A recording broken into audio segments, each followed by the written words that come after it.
If you want to dramatically improve your communication, you need to remember these 3 words: regulate, relate, and reason. Oftentimes, what ruins our communication is we're trying to rationalize with prefrontal cortexes that are no longer online. To help you understand what I'm talking about, I'm going to break down 3 important parts of your brain and what happens when stress is introduced by using Dan Siegel's Handy model. Imagine this is your brain. I'll work up from oldest to newest.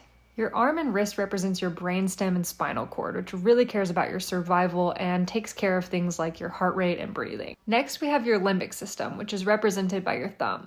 This part of your brain is known as your emotional center and is responsible, amongst other things, for connecting and forming healthy attachment with others. And lastly, we have your prefrontal cortex, which is represented by your fingers folded on top. This is the newest part of your brain and helps you think rationally and come up with solutions. Oftentimes, when stress gets introduced, our prefrontal cortex can actually go offline, which is called flipping your lid. When someone has their lid flipped in a conversation, it's almost impossible to rationalize with them because their prefrontal cortex is off. So here's what to do instead. When you start to notice you or someone else's lid starting to flip, which looks like going into hyper or hypo arousal, we want to first regulate, relate, and then reason. I do a deeper dive into what each of these steps can look like in the caption, so make sure to go check it out. Also, this video is a whole series I'm doing on nervous system regulation with the Will Rogers Motion Picture Pioneers Foundation, so make sure you're following them to stay tuned.